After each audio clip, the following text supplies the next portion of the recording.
प्रज्ञाशील करुणेच्या आधारावर या जगाला सर्वोत्तम धम्म देणारा बहुजनांचा पहिला राजा तथागत सिद्धार्थ गौतम बुद्ध, भागवत धर्माची पताका आपल्या खांद्यावर मिरवणारे संत श्रेष्ठ जगद्गुरु नामदेव महाराज, विंचू देवाऱ्यावरी आला देवपूजा ना आवडे त्याला, ते पैजाराचे काम आदमासी तो आदम असे म्हणत क्रांतीची बीजे या मातीत रुजवणारे संत श्रेष्ठ जगद्गुरु तुकोबाराय, अहत तंजावर तळत पेशावर अवघा मुलूक आपला असे म्हणत ज्या पित्याने आपल्या पुत्राच्या काळजाला साथ घातली आणि या महाराष्ट्राच्या मराठमोळ्या मातीमध्ये स्वराज्य स्थापन केला, ते स्वराज्य संकल्पक शहाजीराजे भोसले.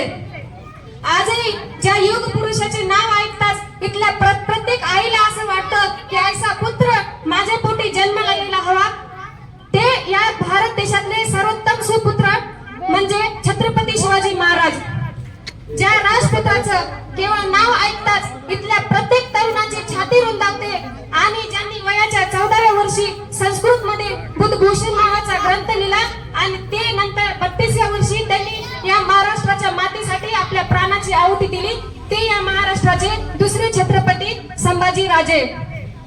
अरे पुण्यामध्ये येऊन शनिवारवाडा बांधणाऱ्या नादान पेशव्यांना गरजणारे की तट मातीचे नाही तर तट छातीचे करायचे असतात आणि छातीची तट करायची हिंमत ही कोण्या आयड्यागाड्यामध्ये नाही तर ती इथल्या बहुजन समाज बांधवांमध्ये आहे असे ठणकावून सांगणारे लोकराजा छत्रपती शाहू महाराज. विद्येविना मती गेली, मतीविना नीती गेली, नीतीविना गती गेली, गतीविना वित्त गेले आणि इतके गतीविना वित्त गेले, वित्तविना शूद्र खचले, इतके अनंत एका अविद्येने केले. या शब्दात विद्येचे महत्व पटवून देणारे राष्ट्रपिता महात्मा ज्योतिबाराव फुले. मी प्रथमतः आणि अंतिमतः भारतीय आहे आणि भारतीयच आहे असे म्हणत ज्या योग पुरुषाने भगवे, हिरवे, पिवळे, निळे असे सगळे झेंडे बाजूला सारत तिरंग्याला सर्वोच्च स्थान दिलं, ते या भारताचे सर्वात महान सुपुत्र विश्वरत्न डॉक्टर बाबासाहेब आंबेडकर. होळकरशाही काय असते हे जगाच्या इतिहासात दाखवून देऊन होळकरशाहीचा पाया या भरतखंडामध्ये ज्यांनी रुजवला ते सुभेदार मल्हारराव होळकर. बापू हो, आपले जेवणाचे ताट मोडा, आपल्या पोराला नवीन कपडे घेऊ नका, आपल्या बायकोला नवीन साडी घेऊ नका, परंतु आपल्या पोरांना शाळेत शिकायला धाडा.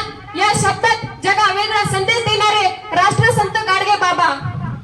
शुद्ध हवा, ऋतू पाणी हाच विवाहाचा मुहूर्त, बाकीची झंझट फालतू मानतो आम्ही. या शब्दात खरा विज्ञानवाद जगासमोर मांडणारे राष्ट्रसंत तुकडोजी महाराज, संत सेवालाल महाराज, भगवान बाबा, राष्ट्रमाता अहिल्याबाई होळकर, जिजाऊ माता, क्रांतीज्योती सावित्रीबाई फुले, महामाता रमाई, मुक्ता साळवे, फातिमा बीबीसे आणि यांच्यासह तमाम महामानवांना आणि महानायकांना मी प्रथम अभिवादन करते. आणि तसेच या देशाला, या जगातले सर्वोत्तम गुरु ज्यांनी या देशाला एक नाही तर अनेक क्रांतीवीर घडवून दिले, ते लहुजी वस्ताद साळवे. अरे इथली न्याय व्यवस्था ही कैकांची रकेल झाली, इथली संसद देखील हिजड्यांची हवेली झाली. मी माझ्या व्यथा मांडू कोणा पुढे, कारण इथली न्याय व्यवस्था ही भ्रष्टतेने रंगीन झाली. या शब्दात या न्याय व्यवस्थेचं खरं रूप दाखवून देणारे या देशातले पहिले शिवप्रेमी अण्णाभाऊ साठे यांच्या जयंतीच्या निमित्ताने मी त्यांच्या कार्याला, त्यांच्या सिद्धांताला प्रथम अभिवादन करते आणि तुमच्या सर्वांच्या टाळ्यांच्या गजरात मी तुम्हाला जयंतीच्या शुभेच्छा देते. आज या कार्यक्रमामध्ये मला बोलवलं, मला मान दिला, माझा मान सन्मान केला. त्या सावित्रीच्या, जिजाऊच्या, लोकमाता अहिल्याबाई होळकरांच्या, महामाता रमाईच्या लेकीला तुम्ही हा मान सन्मान दिला. मी प्रथमच अण्णाभाऊ साठेंच्या कार्यक्रमामध्ये बोलत आहे.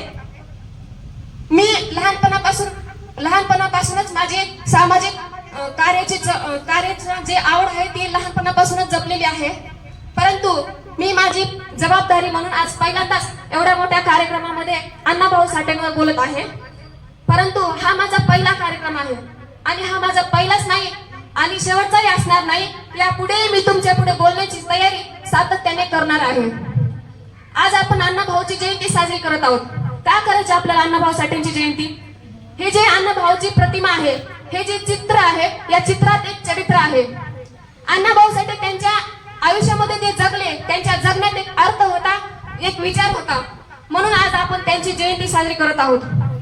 आपण तुमच्या किंवा माझ्या बापजाद्यांची जयंती आपण करतो का एवढ्या मोठ्या प्रमाणात साजरी? नाही करत. का नाही करत? कारण त्यांनी जे काम केलेलं आहे ते त्यांनी आपल्या फक्त कुटुंबापुरतं काम केलेलं असतं. परंतु जे महामानव आणि ज्या महानायकांना त्यांनी त्यांच्या वर्तमानामध्ये जो वेळ दिलेला आहे, त्या वेळेमध्ये त्यांनी फक्त तुमच्या आणि आमच्या हिताचं काम केलेलं असतं. म्हणून आज त्यांची आपण जयंती साजरी करत असतो. अण्णाभाऊ साठेंचं असं कोणतं काम आहे की त्याची उजळणी करून आपण त्यांची प्रेरणा घेतली पाहिजे? जयंती हा कार्यक्रम आपण कशासाठी घेतो? जयंती हा फक्त जय जयकार करण्याचा कार्यक्रम नाही, किंवा जयंती हा फक्त मनोरंजनाचा कार्यक्रम नाही. तर जयंती करत असताना तुमचाही जय जयकार व्हावा, तुमचाही जय जयकार व्हावा, यासाठी आपल्या हातून या जन्मात काही काम होते का, यासाठी जयंतीचं नियोजन आहे. तुम्ही आम्ही सर्वजण शेतकरी कुटुंबातले आहोत. आपण पाडव्याच्या निमित्ताने सर्वजण एकत्र जमतो आणि गेलेल्या वर्षीचं लेखाजोखा आणि पुढच्या वर्षीचं नियोजन शेताचं आपण पाडव्याच्या निमित्ताने करत असतो. तसंच जयंतीचं सुद्धा